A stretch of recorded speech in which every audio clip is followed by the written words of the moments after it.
make it 2 straight years the Calgary Flames have not made it into the postseason. Now, if you're an Oilers fan, that's probably music to your ears. But I am an Oilers fan, and I can honestly speak from experience, when both teams are at their best is when hockey for me is at a totally different level. I can confidently say that the 2021-22 season was easily the most entertaining year of hockey for me, not to mention the playoffs. So Flames fans, I really am hoping Craig Conroy gets the ship in the right direction, and I honestly believe he will. Because when the Calgary Flames and Edmonton Oilers are the center focus of hockey, there is really no better feeling.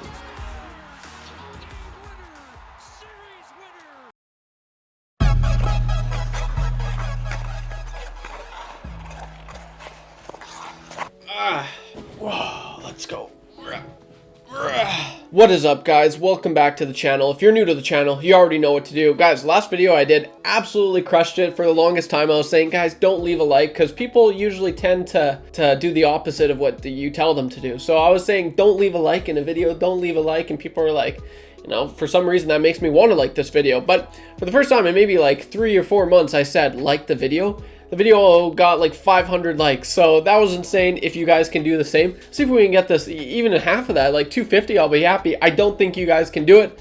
Prove me wrong. Maybe let's go for 300 likes. But if you're new to the channel, you're probably a Flames fan, because this is a Flames video I'm doing, and you're probably looking in the background like, what's this? This guy's got Oilers stuff in the back. I don't want to listen to this, but bear with me. I'm not going to rip on your team. It's always interesting hearing outsiders' perspective. You know, I love it when you know, Stars fans, or you know, I always call them my buddies, so whether it's a Canucks buddy that I have or a Stars buddy that I have. I'm like, what are your thoughts on the Oilers this year? And you just get so blind to what you're watching every single night. You really don't know what you're watching. So it's always interesting to have an outsider's perspective. That's what I'm going to be giving you today. I'm not going to be ripping on the Flames. As a matter of fact, like I'm beyond that. As you know, growing up, I was like, I can't stand the Flames. Like I would never, but you know, I honest to God mean it, what I said. And like when the Calgary Flames and the Edmonton Oilers are playing their best hockey, it's fun. It's so fun to watch. Like the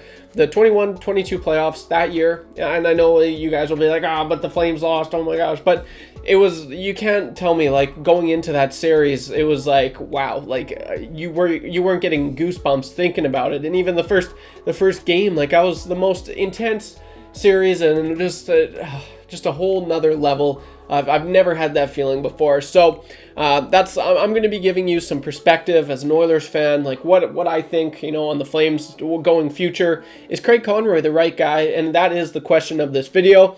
Are you confident with Craig Conroy and the future of this team? Also, in saying that, do you think Ryan Huska is the right guy? I'm very curious what you guys have to say. I'm not going to pretend here and say that, yeah, I watched every single Flames game this season, because that is so far from the truth. I watch, you know, here and there. If the Flames game's on, yeah, I'll watch it. You know, obviously I keep in tabs with everything that's going on down in Cowtown. So, but yeah, genuinely speaking, I'd love to, if you're a Flames fan, drop a comment down below. What are your thoughts on this team? Obviously, you might be disappointed. Feel free to vent your frustration in the comment section below. But with that out of the way, guys, sorry, a little bit of a longer intro there, but you guys are absolutely crushing it. If you're new to the channel, thanks for the support. Let's get right into this video.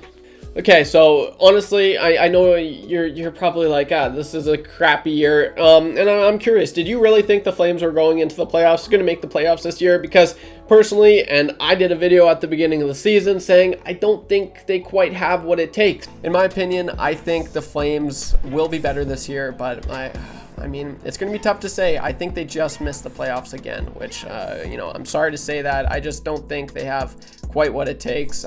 And I had a lot of Flames fans ripping me apart, like, oh, you're an Oilers fan, of course you're going to be saying that. But like, it wasn't because I hate the Flames. Like, when I was younger, I hated them, but like now, I prefer if they're playing good. That's the honest to God truth. I just didn't think they had what it took to make the playoffs, and you know, I was kind of right. But we're going into the season. Do you actually think that the Flames are going to make the playoffs? And I'll give you my opinion. No, I didn't think that, but there are some bright spots, and I guess that's kind of what I wanted to talk about. Your prospects are blooming. You got Dustin Wolf, Connor Zary, Jacob Pelche, who's, I don't know if you really consider him a prospect anymore, and then you got Coronado, who looks to, I think he's going to find his way in the lineup. He's going to be an NHLer. It's just a matter of time. I think he's not going to jump into it like Connor Zary did, and from all I've heard, and if you don't know, I work for Edmonton Sports Talk, and I produce the pre and post game shows. We had Pat Steinberg on the show, and if you're a Flames fan, you know Pat Steinberg, and I was actually able to talk to him on the phone to get him ready, because I'm the producer, and I'm like, Patty, like, how's it going, buddy? He's like, oh, it's pretty good, man, but it was really cool just getting to talk with him, and I grew up listening to 960 The Fan, like, always. I always liked listening to hear what he has to say. I think he's such a pro. And now that I'm calling him, like, to get him on the show, it's pretty cool. But he's got really good insight, and you should definitely, I can put a link in the description, because what he had to say about Connor Zary was like, he got injured there, and then when he came back into the lineup, he kind of lost his confidence maybe a little bit.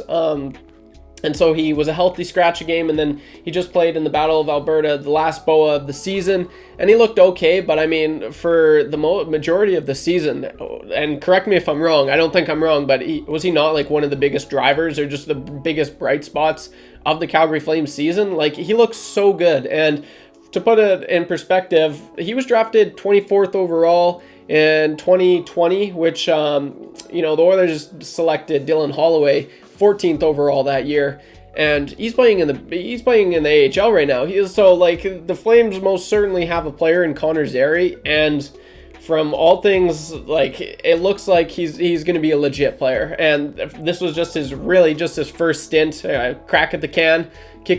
Is that the same? It might be kick at the can.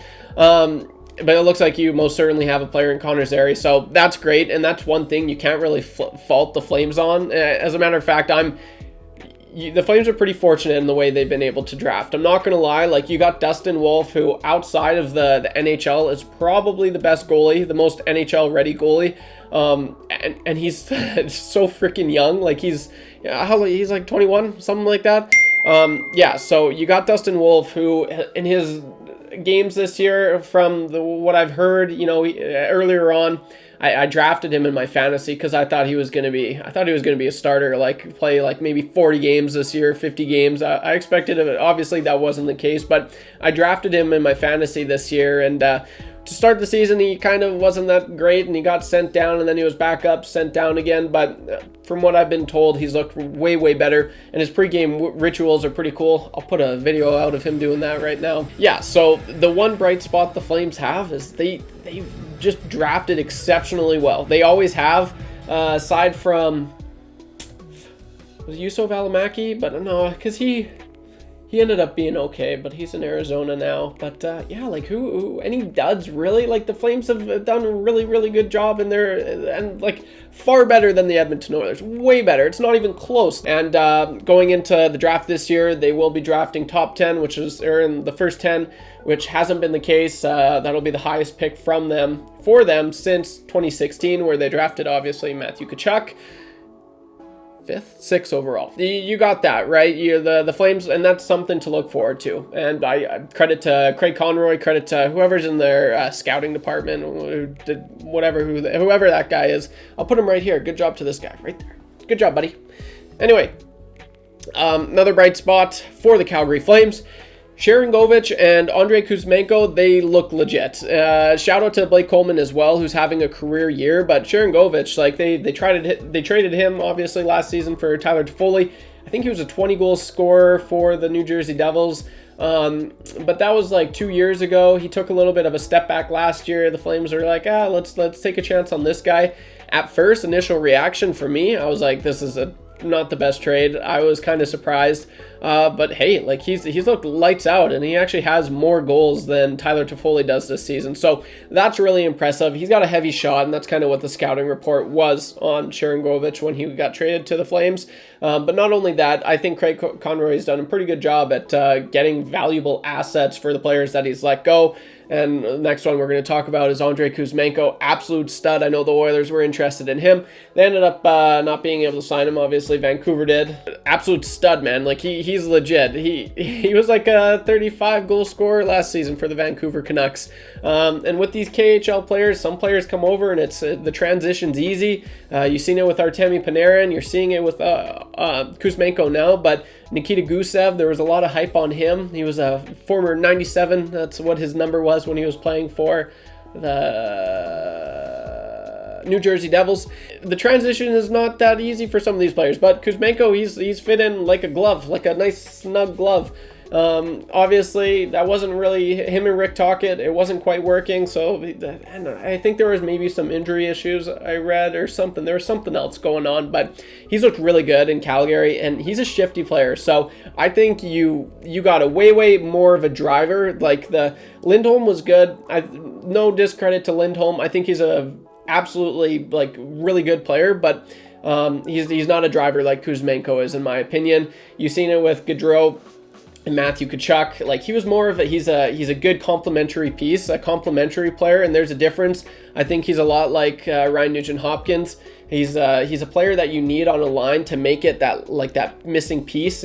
For whatever reason, he's the right place, right time. He's a really good passer. You kind of see that with Nugent-Hopkins as well. But as far as relying on him to drive success, you're not going to get that with Elias Lindholm, and you kind of saw that as soon as Tkachuk and Gaudreau left. And it's kind of been the case. He hasn't really found any chemistry in Vancouver like they had hoped. But you bring in a guy like Andrei Kuzmenko, who's been absolutely lights out, and that's another thing you can most definitely look forward to next season. Kuzmenko is a stud, so good on that for sure. And lastly, you got some bounce back years from Nazem Kadri. He had a wicked bounce back season. Obviously the year prior, when he was playing for the Colorado Avalanche, 80 points. He was a point per game player. I was not expecting him to ever reach that level, and I don't think he ever will. But I think there was a lot of hype coming into the season last year, not only for him, but Jonathan Huberdeau, who I'm going to mention here quickly. So you got a bounce back season for Nazem Kadri, who's been one of their best players, most consistent player all season long. I don't know why, but I really like Nazem Kadri. I didn't think I would like the fit. Last year I didn't, but the more and more I think about it, I think he might not ever live up to his contract, but he's going to be darn close to it, and he's a solid player. I think any team in the NHL, you need a player like Nazem Kadri, and his best hockey shows in the playoffs. So you're going to need like a guy like him in the playoffs. They do have a guy like him. It's just a matter of getting there. Huge bounce back year for him. So that's sweet. Not only him, Jacob Markstrom. We all know the season that he had last year after almost Vezina winning. Was he a Vezina finalist the year prior? I think so. He had like 10 shutouts. Like they were just absolutely crushing it. And then last year he sucked. The whole team sucked. You can't really fault him for that. But he bounced back this year. Not quite as good as he was 2 years ago, but you still take it. It's still way better, significantly better than the year prior. So those are just my, like, the things I've noticed, Flames fans, and it does suck. Like, trust me, I know. Like, are you kidding me? I'm a freaking Oilers fan. I grew up watching the Oilers. It took me 10 years before watching this team finally see my first freaking game in the playoffs. I know your frustrations. It sucks. And growing down south in Alberta, I know, like, the fan base, it's any Canadian team, I will say, like, the Spies, whether I like them or not, like, I want them to do good, because I feel like when Canadian teams do good, hockey is at its best, and I really, and that's what I like. That's what I like about it. So it sucks. I will say, I don't like it not having the Flames being in the playoffs. I'd prefer if they were, because it sparks more conversation, and obviously the Battle of Alberta is at its best when the two teams are at its best. So it sucks. I do think they're in the right trend, and I do think you have, like, Craig Conroy, this first year as actual GM for the Flames. I think he did a tremendous job in his trades, with just, establishing these prospects, and that's something that Sutter was never going to bring into the lineup last year, and it's good. And when Craig Conroy was first hired as GM, he talked about it at length, saying, we got some young players, we want them to play. And, it's a stepping stone, it's a process, they're getting there, and I think they will get there, maybe as early as next season. I don't know how they are doing for cap, but who knows? They still could make some trades. They could make some shuffles in the lineup, and they could. I could see them being back in the playoffs as early as next year. And who knows? Maybe this is what this team needed. Really, in the grand scheme of things, they were always in the middle of the pack for whatever. Like, they were never terrible. They were never. Well, except for 21-22 when they could have won the cup. Like, I think everyone pegged them. Like, there are so many analysts that said they're going to win the cup this year. They didn't, but they were always middle in the pack. So if you suck for, a few years, that might be what this team needed, because they were always first round exit, miss, first round exit, miss, and it's been going like that since I've been watching, or watching hockey my whole life with the Flames. It really has, except for 04 when I was like 6. But So that's my initial thoughts. And as far as Jonathan Huberdeau, I don't know. I got a buddy. I got a few buddies that are Flames fans, obviously, back home. And if you're watching this, I just want to say I'm sorry. I don't know what's going on. I really thought he was going to bounce back this year, and he's actually doing worse this year than what he was doing last year as far as points. The Oilers played the Flames last Saturday. It was just like 2 days ago now. I didn't notice Jonathan Huberdeau at all. So you're paying that guy $10.5 million, and I don't think he'll ever live up to the contract, which is too bad. So that's really the only downfall for the Flames I can think of at the moment. But besides that, that's all I got for this video, guys. So if you're new to the channel, you already know what to do. Thanks for clicking on this video. I really appreciate the support. You guys are absolutely crushing it. Drop a comment down below. I really do read every single one. And yeah, is there another team you'd like me to talk about? Feel free to drop that in the comment section down below as well. With that being said, don't be average when you can be above average. I will see you in the next one. Peace!